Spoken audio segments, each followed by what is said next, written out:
J'ai aimé l'histoire de cette femme qui regarde sa garde-robe qui dit « Waouh !» Et là, je suis toujours en jogging, moi, depuis le confinement, ou alors vraiment en t-shirt et jean. Et là, quand je regarde ma garde-robe, waouh, quel personnage je suis dehors. Ah, ça, c'est flagrant, en fait. Ou celle qui se maquille, ou les cheveux blancs qui apparaissent. Hein, on est à l'âge des cheveux nuages. Bon, c'est quand même étonnant. Eh bien, qu'est-ce qui se passe? Vous êtes construit en Occident avec l'obligation d'une personne parfaite, extraordinaire, mais d'un personnage que vous devez absolument garder, qui est le personnage central. Et puis, il y a la personne intime.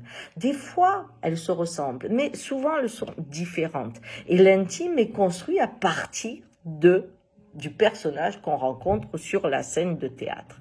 Alors imaginez, pendant que vous travaillez, vous étiez 80% du temps en scène, et puis vous arriviez dans la loge où il y avait vos intimes.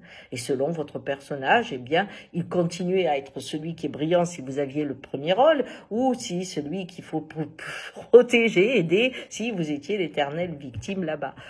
Des fois, ça allait en contrario, mais qu'importe. Les deux sont des personnages. C'est pour ça que dans la loge, alors que tout le monde est autour de vous, eh bien, vous avez un besoin de parler de vous, d'être avec vous seulement. Je me manque parce que j'ai besoin d'être avec moi, de penser à moi, d'être pour moi. Je suis toujours avec les autres. Non, vous êtes toujours avec un personnage. Et il y a ce goût de soi qui apparaît. Alors on prend un bain ou on lit un livre pour essayer de s'isoler, mais bon, ça c'est vraiment le maximum. Sinon, c'est le fantasme. Je ferai ça, je partirai là, tout seul, etc. Bien. Aujourd'hui, le théâtre est fermé. Donc, vous êtes dans la loge.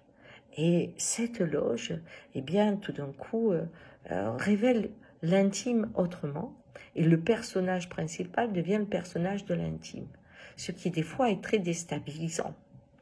Parce que garder de l'autorité, hein, si dans mon intime, je suis un type très autoritaire dans mon travail, je suis devenu un patriarche à la maison, ben, quand il faut tenir des gens sans activité à la maison, ça devient compliqué. Vous êtes bien d'accord.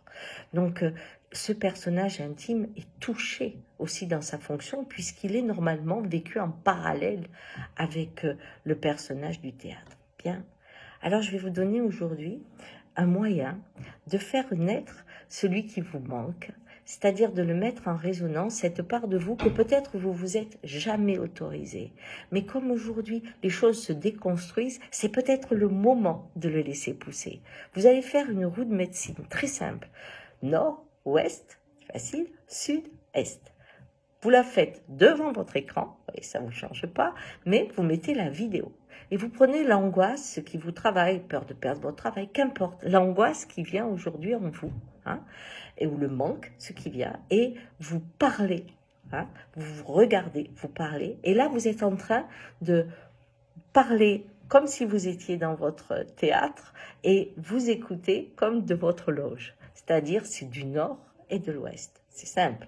Et si vous n'avez pas besoin de mettre les directions, parlez tout simplement, vous verrez, vous vous divisez. Il y a la partie qui écoute et la partie qui parle de son angoisse. Ensuite, vous allez fermer et vous allez passer 10 minutes ailleurs. Puis vous revenez, vous vous installez et vous regardez cette vidéo comme si vous étiez celui qui est surpris par ce personnage que vous ne connaissez pas. Et là, vous ressentez ce qui se passe. Et quand votre corps, à l'écoute de ce qu'expose vous, mais en fait l'autre part de vous, eh bien, quand vous ressentez ce qui se passe, laissez aller les images. Qu'est-ce que ça vous rappelle? Si ça vous angoisse, qu'est-ce que vous dites? Mais non, mais je ne peux pas faire ça. Allez dans cet est qui va vous inspirer une autre façon, une autre voie pour penser à vous. Et peut-être va naître une autre part plus proche de votre réalité sensible dont on a tant besoin pour le monde qui vient. Allez, on travaille un petit peu. C'est le confinement, alors on s'évade. Ciao.